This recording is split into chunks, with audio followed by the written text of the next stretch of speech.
Or does the thought facilitate an expression of power by the one that's seeing or hearing the thought? Does a thought have power? Or does the power derive from the one who believes they're the thinker of it? Because every one of us could have the same thought right now, but it wouldn't have the same effect on every one of us. Each person, the thought would have a different effect based not on the thought, but on the person's condition. Yeah? So if you didn't have any money, let's say, and there was thoughts about money, it may not produce an ease and comfort. Yeah? You may feel anxious. Hey, I don't have any money. I've got to do something. Someone who has a thought about money has money. Maybe he's thinking about where he wants to give it to. Yeah? So he has a much more freeing thing. So it's not the thought, is it? It's the one who's entertaining the thought. It's like in the Course in Miracles, this book, they would say that mind is projecting and then there's perception. Where the basis of this story here is perception first, yeah? So we talk about projection like I project some feelings on you and think you're doing them to me. But this is a much bigger idea of projection, which is mind's dreaming, and then the dreamt object notices the dreaming. It perceives the dreaming, but the mind has projected it, yeah? And then the apparatus perceives it. But we think what we're perceiving is so. Yeah? But what's so is what's projecting, not the projection. What's projecting is what's so. The projection can't be what's so because it wouldn't be a thing. For it to appear to be a thing, it has to take a different look than what's actually projecting it, yeah? So you're never going to...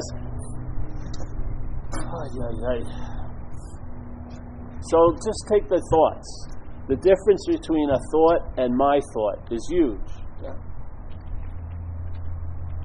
In both statements, there's one thing called thought, yeah? But the change in thought than a my thought is totally different, isn't it? It's apt to be so much heavier if it's viewed as your thought than if it was just viewed as a thought. Like if you heard a thought and you just heard it, that would be like hearing it. If the thought has a feeling of being yours, then you're listening to it. It's different. Yeah? Like meaning being assigned to it. Exactly. Huge amount of meaning is being assigned onto you through the thought. The thought facilitates the delivery of the meaning, but it's not the meaning. Yeah? It's a carrier. Yeah? It's like a vehicle. So the vehicle moves through, and the mental process uses that vehicle to facilitate the bondage to this idea of being a self. How does it do it? The vehicle and what it's bringing is called mine. Yeah? Oh, that vehicle is bringing my meaning to me. Yeah?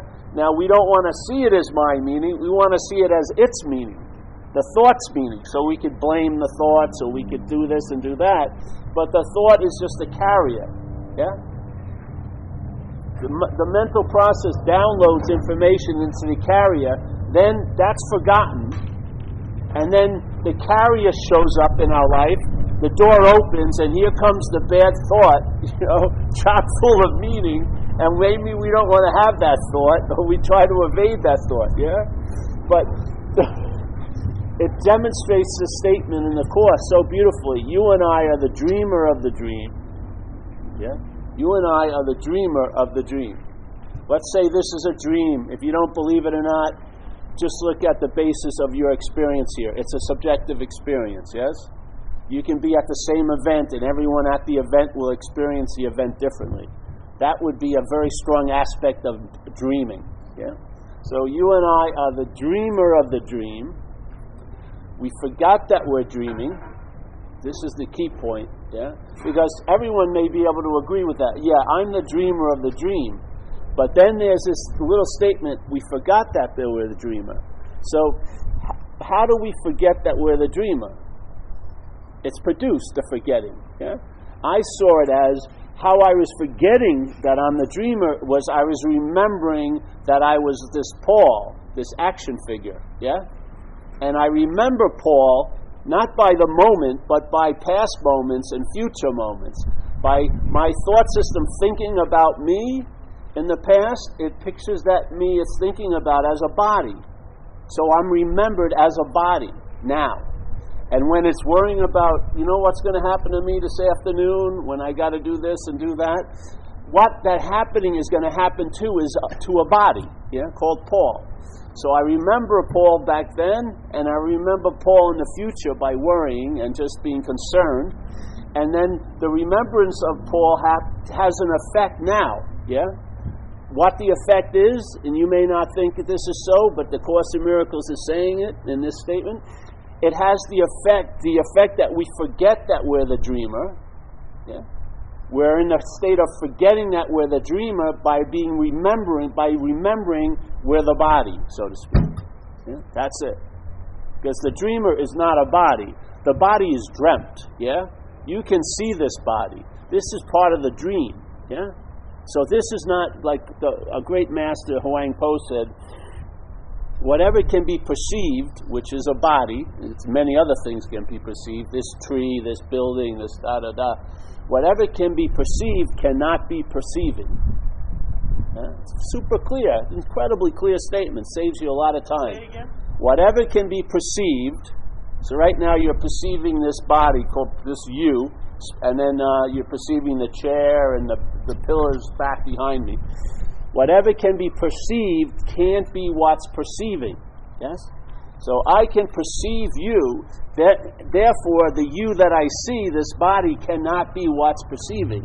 If you want to call it spirit is perceiving, or God, or consciousness or awareness, they're just names to throw at it. But the important thing is to be clear about what you're not. So, and then you can see, so I forget what I am by remembering what I'm not. Oh, makes fucking sense. And this is what can happen if I'm in that state. Everything, so here's the dreamer that's dreaming. We forget that we're the dreaming, and in that forgetfulness, we give everything we've dreamt the power to affect us. Now, what am I dreaming? I'm giving meaning to things all day. All day I'm giving meaning to things. That's the dreaming. That's the aspect of dreaming. I give meaning to you. And then let's say if I give meaning to Deb, and Deb is the source of all my happiness, that's the meaning I give her, and then Deb leaves, or even a movement that looks like leaving, or I perceive to be leaving, I'm gonna just take her hostage or something, because I ain't letting my source of happiness leave. You know what I mean? And I'll be saying, I love Deb, but I don't love Deb. I want to capture her. If there was love, it would be okay. Fucking Rome, But because she means so much to me, I can't let her get out of my life. And if she does leave, I'm going to be very crestfallen. I'm going to be very, very bummed out. Not because someone left, it was the meaning that I gave to the someone that left.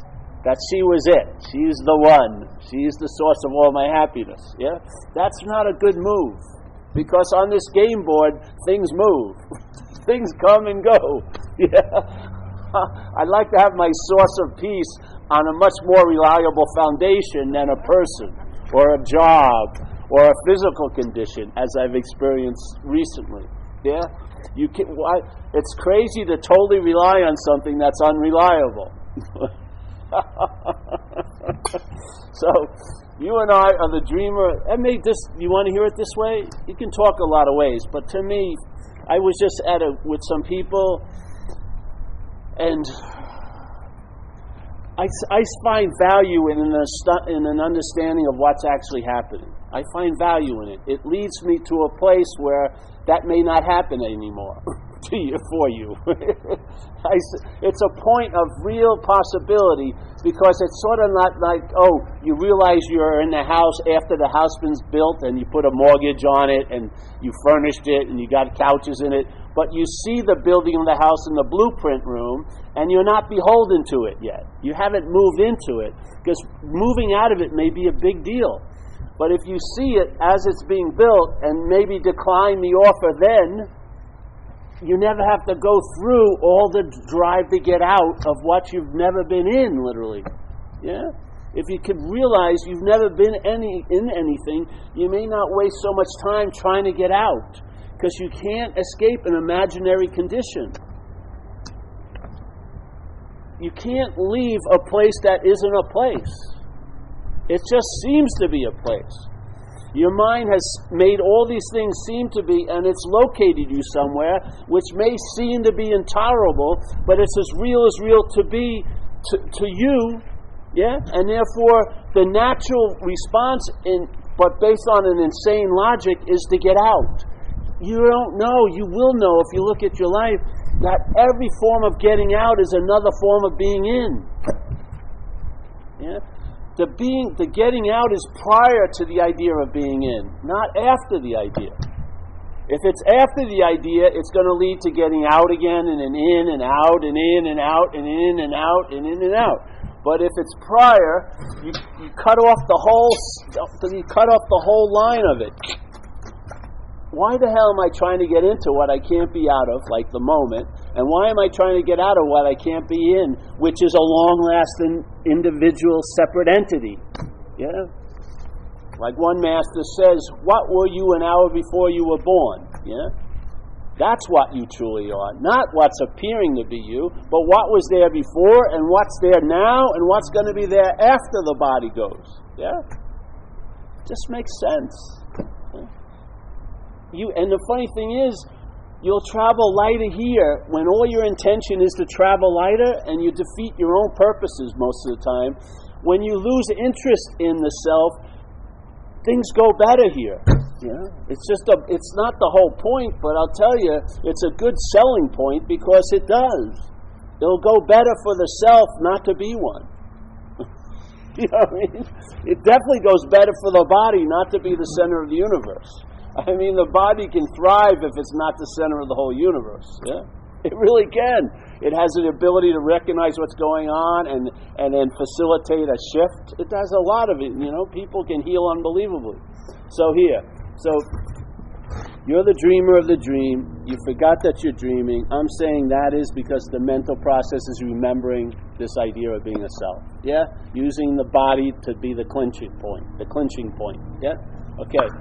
Constantly going on, and then in this condition, you now are giving everything you've dreamt the power to affect you. How is that happening? By the meaning that's being given to it, yeah? Like two women leave me, one meaning she was a casual situation, I didn't give it much meaning. When she leaves, it wasn't a real big disturbance in my life. Another woman leaves, I give it a huge meaning, it has a huge effect on my life. Yeah? It's explained perfectly in that statement. You are the dreamer of the dream, you forgot that you're dreaming. In that forgetfulness, you're the transfer point of a lot of meaning to other things so that they can bite you in the ass. This explains not just Tuesday, that one Tuesday, 2005, every freaking day, every week, every month, every year. This is what's happening. So if you see it, okay, what would happen? Why am I so into remembering when I'm not? Because it's got a damn good hook. You're it. And you're really hoping you're going to get it finally. It's really, if I just get all my ducks in a row, I'll feel great. If everyone does exactly what I want them to do, I'll feel great, and hence they'll feel great just based on that I'll feel great. It'll be like a trickle-down, happy economy. All this insanity makes total sense up there. Yeah?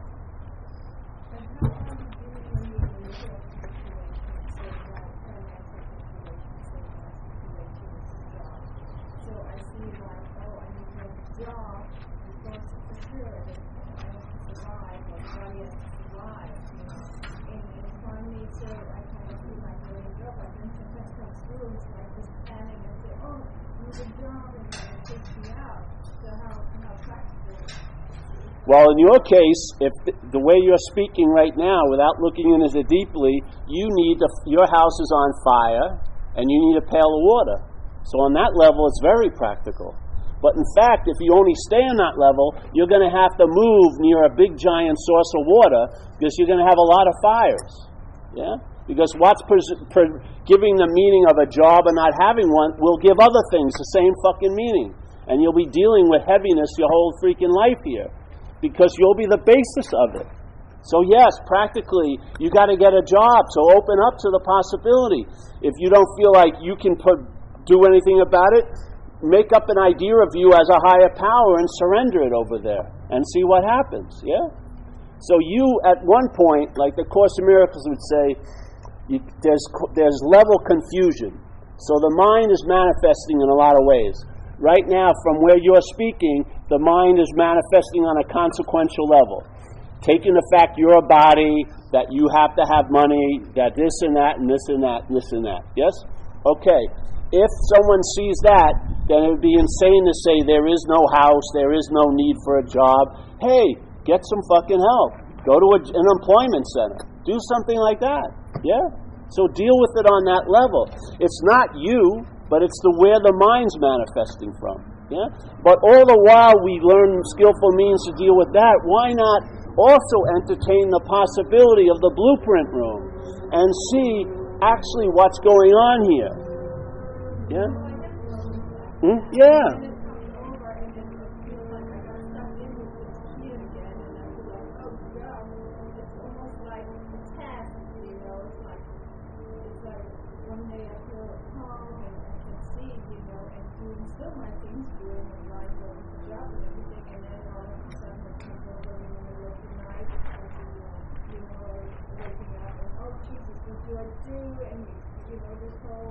Yes, but remember, what was waking up is the body.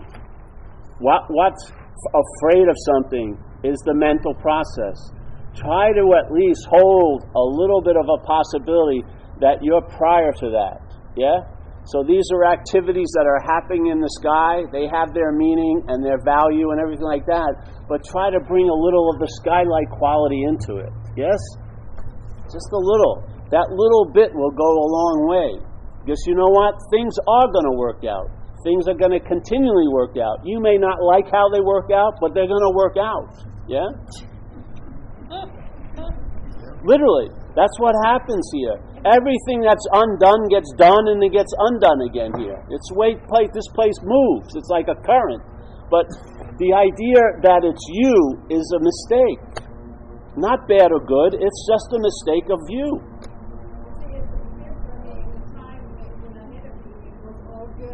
Of course, right now, you believe, because that makes it sweeter, that makes the suffering exquisite. Because you think, I was once there. You're not there, you were never there, and you're not the one that's been exiled. See, this is what it does. What would the absence of something mean to you? Absolutely nothing if you were present, but it makes the absence, oh, that was the presence. I was so good then. And therefore, have that as like an imaginary sun bring on your day of today. You're going to get burned by that because you're not going to be comfortable where you are because you should be super comfortable because once you were. That's the selfing perfectly. That's exactly what it does.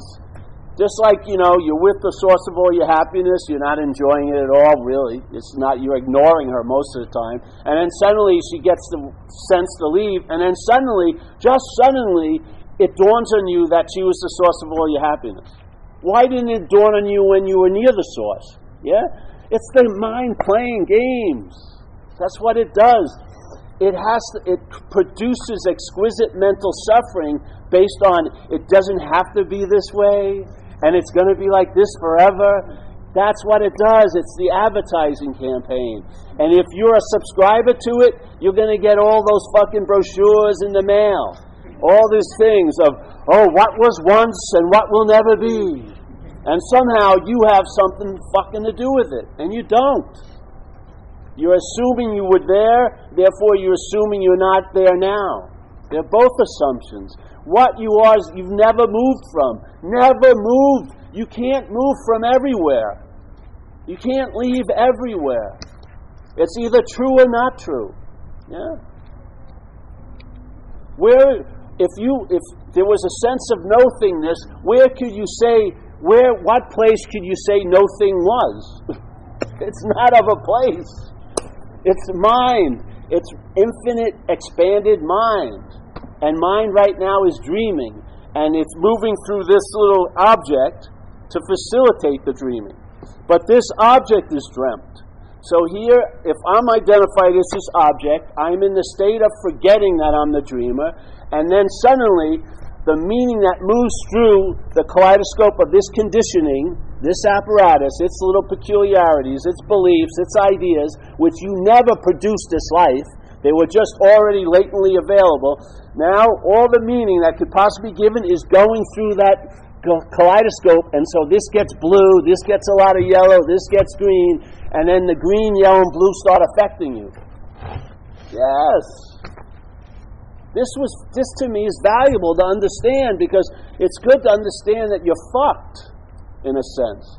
And because it will lead to the point where you realize you're unfucked. Not because you did something to get unfucked, but because you were never that which was fucked. And therefore, you're not that needs to be unfucked. And that's the unfuckingness, in a sense.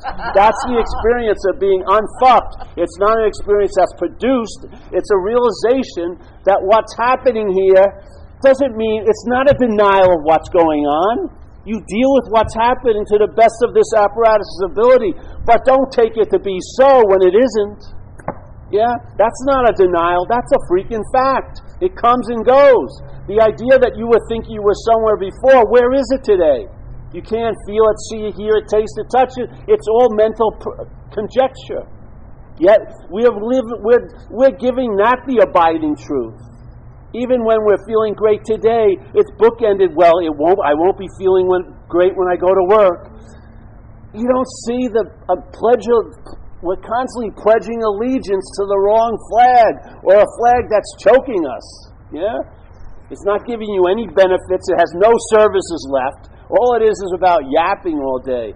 How it was and how it will never be again. Oh, man. It's a slavery. Literally.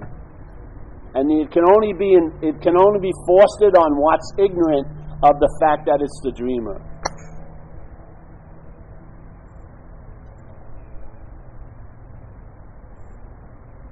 Signs of being the dreamer: blame, excuses, rationalizations.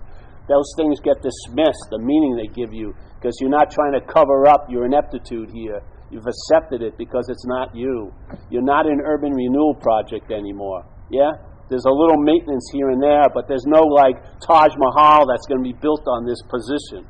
Yeah? And everyone's going to notice and come visit the Taj Mahal of Paul. No, fucking call off the construction. And you can't call off the construction.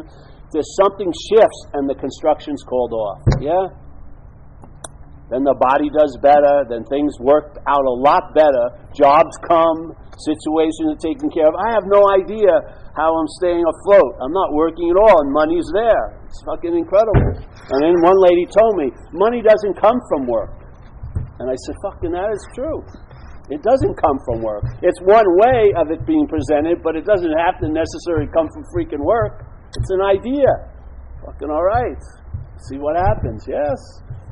But if I was poring over my condition, oh, Jesus Christ, my condition would be based on a past condition and a future projection. I'd be screwed. Because how are you going to deal with something that's not happening? How? What's the appropriate response to something that's not happening? It's not happening. That's the appropriate. How far have we gone off that we don't see that as the appropriate response? We respond to it with 3 years of therapy, subscriptions to magazines that promise if you do these 10 affirmations, you'll get over and over again. When it's just like, why not? If your attention would be here, this is the greatest repellent from the mosquitoes of what's not happening. It's just being aware that you're here in Marin City right now, getting warm in the sun, listening to some crazy older adult.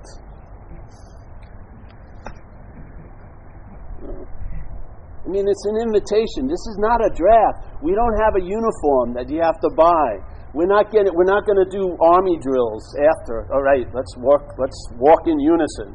Hail, hail, yes, no self, no, none of that. I have faith in mind. Let them enter. The information goes in. Let's see what it does with it. Yeah. See what it does with it. Yeah. To me, I'm only established in this moment because I've realized the insanity of the idea I could be anywhere else. It's not like I really tried hard to get in a moment. I just realized I can't be out of it. Yeah? It's the easiest thing in the world. I can't be out of this freaking moment. I wanted to for my whole life. I've been shooting tons of drugs and doing tons of shit and hyperventilating, anything to get out of here. Every time, you can't get out of what you're not in a sense. Yeah? It's so beautiful. Yeah. Oh man. This is so simple. It may seem complicated because it's an understanding somewhat, but I use the understanding to promote one thing. My own experience of hearing this message, the most important aspect of that was what was hearing the message. Not that I finally heard the right message, it was how I was hearing it. And then I started questioning the sheep programming that I was entertaining being a lion from. And I saw its failedness. Because if I take myself to be a sheep, even if I hear it 800 times, you're the lion, you're the lion, you're the lion, it's going to be translated to I can become like a lion. So the point is not to fucking study about how to become like a lion. It's the question, are you a sheep? If you're not a sheep, you may be a lion. Yeah, you'll find out.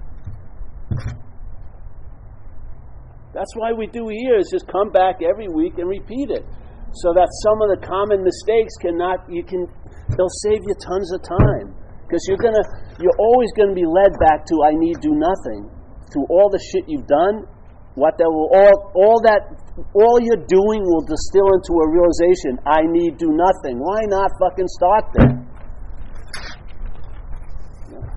Start it, I need do nothing. See what happens. Maybe you'll get established there, and of course there'll be a lot of doing going on. But the way it's held is, I need do nothing. I can't shake myself into that. I can't do myself into what I am. All the doing to myself into it is a form of trying to get out of it.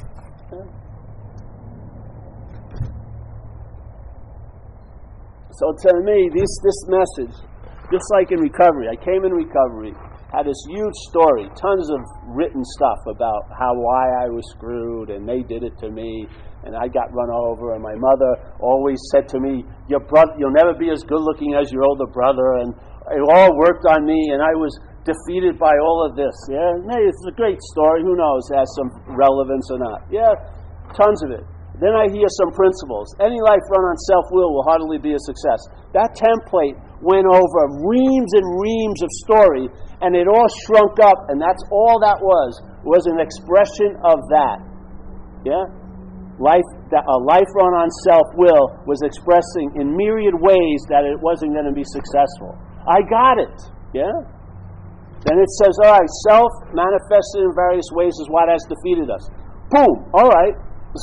Tons of experience. I didn't have to have tons. Maybe 10 big experience came up, same theme. Oh, selfing put me in this position to be hurt. Yes, okay. There you go. Boom, I got it. Instead of going through every sentence and going, what was my intention here? Why did just bring like a crane of just 5 principles and lay it over the whole life story. And everything would all went like this, and they all went to their little category. Yes, all this. Okay, so all of these expressions always were brought back to these 5 basic states. Like, oh, I wasn't accepting. I was taking myself to be a self. I was relying on a failed system. If you rely on a failed system, your faith in the system will produce what? Anxiety. Where's the anxiety entertained? In time, obviously. You're entertaining anxiety now, but for you to really entertain it, you have to think about the past and the future. Yeah? So because there's no threat right now, so if I want to live as if I'm under a threat, I've got to be listening to something telling me about yesterday and tomorrow. All right, got it. Yeah? So I got totally illustrated. I'm fucked. Yeah? Totally. And one day in a trailer park, drinking a bottle of Royal Gate vodka with a guy, that download hit. CNN news flash, no story. Hey, I'm fucked. And for some reason, I'd been fucked for quite a while, it hit me, and it sunk in. And there was a sober assessment of my life, and the next day I was at a recovery meeting. And now I've been sober for 26 years. That's the profound aspect of mind. Mind can entertain a possibility, and it can come to fruition in your experience here. Yes? Why limit it to one thing? Let the mind entertain possibilities and see what it does with. Look at what it's done with this place, entertaining the possibility that I'm a body. Look at what it's done. How much suffering have you gone on that has gone on from you by past unrequited loves and stuff like that? When you're the source of love. When actually relationship is more a field of expression than like a contract to take from their little broccoli and then they take from my cauliflower. It can be totally different. You can see things totally anew. Totally anew. You can actually, the mind can easily shift out of the gear system of, like selfing has two gears, forward and backward, yeah? Future, past, future, past, future, past. It's like living on a track, you know what I mean? You're thinking you're so free and you're so independent. Your whole life is on a track of time. Yesterday and tomorrow.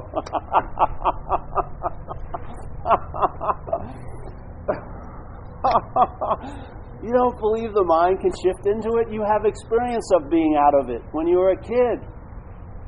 If you weren't in an abusive situation, you had a lot of wonder and awe in your life, didn't you? You'd play for hours with 1, 2, 3 little plastic army men. You'd feel like there was you weren't worried, will I be playing next week? Because time hadn't set in yet. You have a sense of it already. The mind can go back to that sense. Not as a self, because that will thwart it, but just go back as mind. It can have the wonder and awe that was available when you were a kid. It's still available now.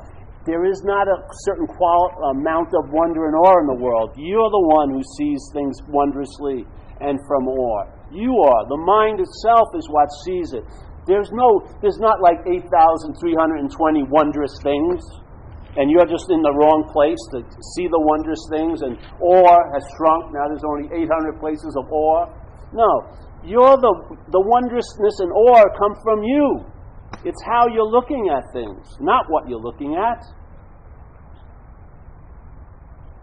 But bring yourself into the equation, not you. You're too much in the equation, the idea of Paul and something. Bring what you are into the equation. And now your mathematics will make sense. You'll see, we've been living under a mathematics that the primary number is 1. The true mathematics is the primary number is 0. It's nothingness. It's spirit. We have this mental mathematics, the primary number 1. Every equation is, you're always in it. The you that you're not is always a player in it all. You're like the false reference point. You're espousing about what's going to happen and what did happen. You have tons of intricate stories why you're fucked today because of what happened in the past. It's all self-knowledge. It doesn't avail you nothing. Yeah? What does it avail you to know that you're in a hole? What would it avail you to be a professor of holes and yet still fall in them? Is it just because, you're the most knowledgeable person of holes in the world? Fucking great. I would think the knowledge of holes would cause you not to fall in them. To me, that's its value, yeah? You learn about self, just like Dogen said, is so you can forget self. You learn about it so you can forget it. Because if you learn about it, you'll entertain, you may not be it, and your interest will be dismissed from that mental preoccupation. And your interest will enrich your day today instead of enslaving this day by yesterday and tomorrow. It's as simple as that. Now entertain it or don't.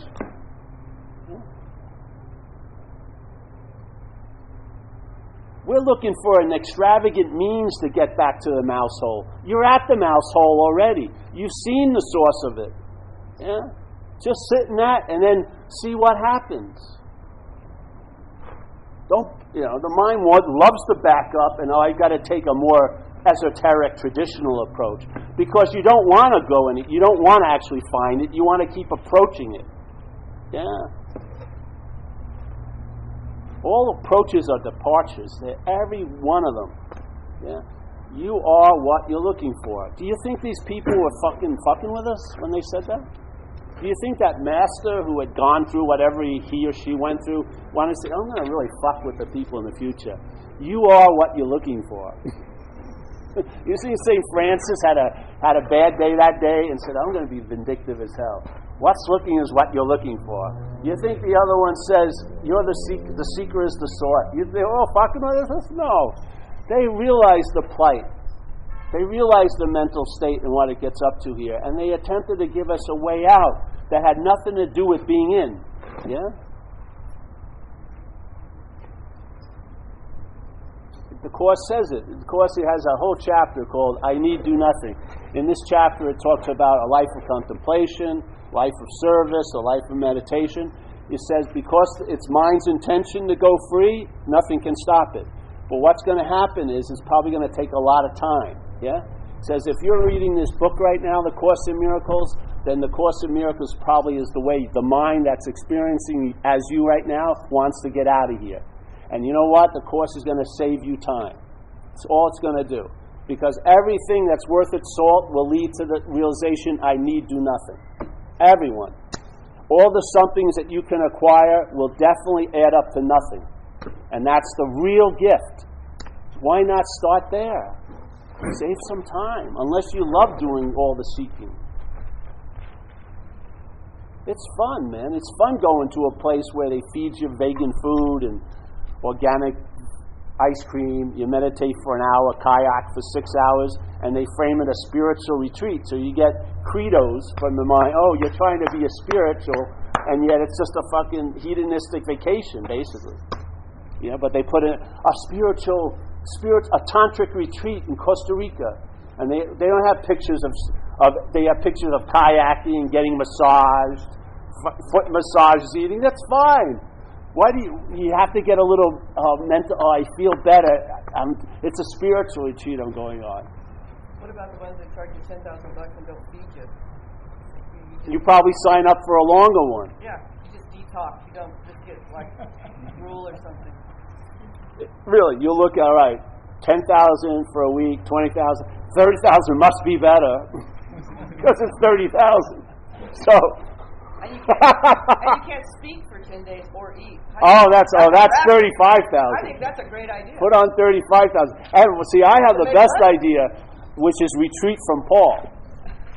The retreat from Paul is a very good idea, which is I send you CDs and DVDs, and you come to a few meetings, yeah, and so you get a sense of what's happening with Paul. Then I have some ex-girlfriends give testimonials what it's like to have Paul not in their life, yeah. So by Paul's absence, they feel a presence, yeah. So then I say, okay, well, sign up for a weekend, and I guarantee I won't run into you, I won't call you or anything like that. And then on Sunday night, see if you felt better without me in your life. Or write a check. Yeah. And then if it worked for a week or 3 days, let's go for the month retreat. And then I have a post office box in Hawaii. And you send me $300. I give you a newsletter so you know where I am, so you don't go there. And then you report in. I have a huge swath of testimonies. I am feeling the presence by Paul's absence. Yeah? It's a little joke, but it's not. It's a parody of what insane shit we go through.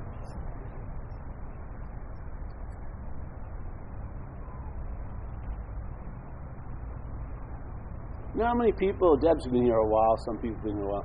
How many people have come here for a month or so, very excited, but it's not enough. They've got to go to another one. They've got to go to retreats. You don't give the steps on how to get out. Exactly, because if you do, that's a form of being in. And it's, it may feel better to be in something with the hope of getting out.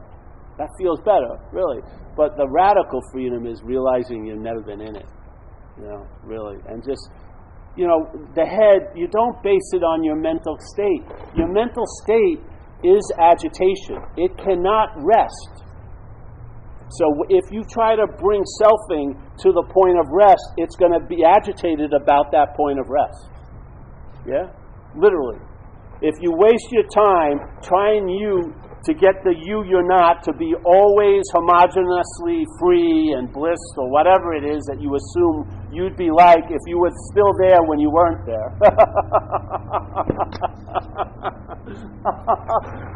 Because that's what most people are doing. They want to have an experience of their own absence, but they want to be there to have it. Yeah.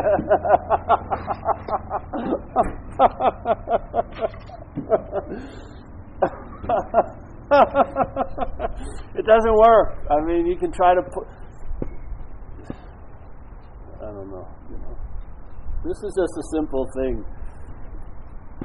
It's just simple. But what I like is much more important to keep going back. Repetition will help because you'll get familiar with it. Just like if I do Qigong for years, now if and I haven't done it, let's say months, and I just get in the starting posture, I feel the energy that I used to have to do about an hour to provoke. It just, the mind remembers, just kicks it right in. That's familiarity.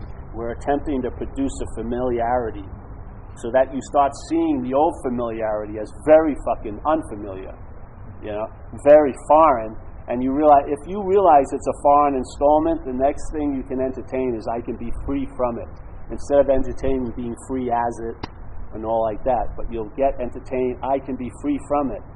Inherently, why? Because I never was that. So the freedom is prior to the bondage, not after the feeling of being bonded. It's prior to the bondage.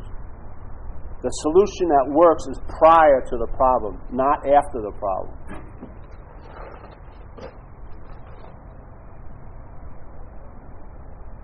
And then, you know what happens? You just get you get used. Just like when Deb and I went back to I was sharing this at this recovery meeting I was at this morning. I wouldn't go to weddings when I was, growing up. I felt like the black sheep of the family, so I never went to weddings and stuff like that because it was all about me. I was never thinking about anyone else. And then whatever happens over the years, you get changed. And then Deb and I went to a wedding of my family, and no one was there to meet me at all. I just triggered them remembering their mother and father, my sister and brother, who had passed away. My job was totally complete. It had nothing to do. It wasn't, Uncle Paul, what are you doing? None of that. As soon as they saw me, it reminded them of their parents in a lovely way. That was my whole job. I was never me going to the wedding. It was never me. It was my sister and brother making an appearance through me to their kids. I never saw that when I was looking for selfing. But when that selfing got diminished, I saw that's the role. And pretty much that's the role all day, basically. No one's seeing me the way... This lady at the meeting yesterday said, I'm always thinking about me all the time.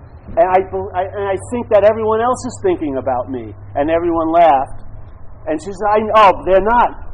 No, why? They are. Every one of us is thinking about me. We just take it to be a different me. It's the same thought system. We look at the bodies and we give it a different meaning. It's not different at all. Most of us are in a system of thought called me is the center. And it gets its difference by looking at the bodies, and I'm not heady. That's distinctly different. But the thoughts that are being going on and the meanings being given to them are quite similar because we're all thinking about me.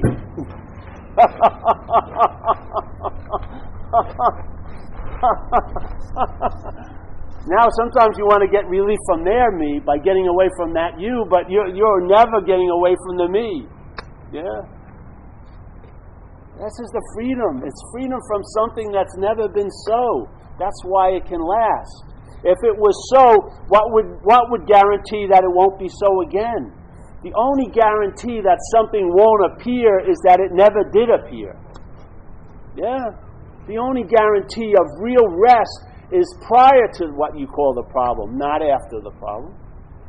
Because anything can appear here. Whatever your mind can come up with can appear here. And because it can appear here to us, like that false evidence appearing real, something can appear real to a you. But it's actually appearing real to a me. So the me is now become the representative of the true reality, and that reality, the dreaming, is giving meaning to things through this occupation of being a me. That undifferentiated light is now going through a kaleidoscopic lens system that's putting the same old meaning on every fucking thing. So if you go to Bangkok, in a couple of weeks it's like Burlingame. The same mindset's in there. I'm telling you, went to places. First years were they looked new. After a while, it was just like being home. Thailand. I lived in Chiang Mai for a couple of years over the years. It's just like it's I don't know. I'm just so stoked that there is a solution. I am so freaking stoked because I don't know where it would have ended up with me. Spirituality was disappointing me. Yeah. I had the guru, and I realized that guru thing doesn't work. Then I had all these practices, and I realized the practices, not one of them extinguished the sense of being the one who's practicing. Yeah? It overrode everything I did, meditation, everything. I was the meditator. I was the knower of God. I. Everything was being claimed. It didn't matter what noble horse it rode in on, it still got claimed by the selfing. Yeah? And suddenly I heard this message, and it became the last answer. The unspoken yes. I just knew it in my gut. Aha! And it was a knowledge prior to knowledge. I just knew. Before all this knowing occurred, I knew this was so. And I put my money on it, and I've entertained it. And in a lot of respects, it hasn't made my life better. The me is so shut down, you're not feeling a lot of shit. Yeah? When the me's filter's removed, you feel a lot of stuff, like tons of experiences. You feel blood moving through your veins. You feel every little twitch in the elbow. You feel the hairs on your head. You have a lot of experience, yeah? And you see that the me is like a big dimmer down. By getting so caught up in time, you dim down the inflow of life, the real experience of being alive here. It's like an electrically charged event, yeah? And you can't check out because it's incessantly on, yeah? So if you're beholden to the thought says I can't take anymore, yeah, then you're going to be in trouble because this is always incessantly on. You know what I mean? It's like there's no shade in that sunlight. None. There's no place you're going to find relief from that unbearability, lightness of being, as that book said, you know. The unbearable lightness of being. The only place that you see that as unbearable is from the mental state. I'm telling you. The mental state does not like that. Because the mental state's whole idea is that you're the constant thing. You're the thing. You're the thing that was before the experience and after the experience. It's a lie. You're an afterthought. The feeling of being you is an afterthought. Life is going on, and you think it's happening to you or by you. It's just a fucking story. Yeah. So that's it for today. I'm stoked. I should go to another meeting after this. Just concentrate.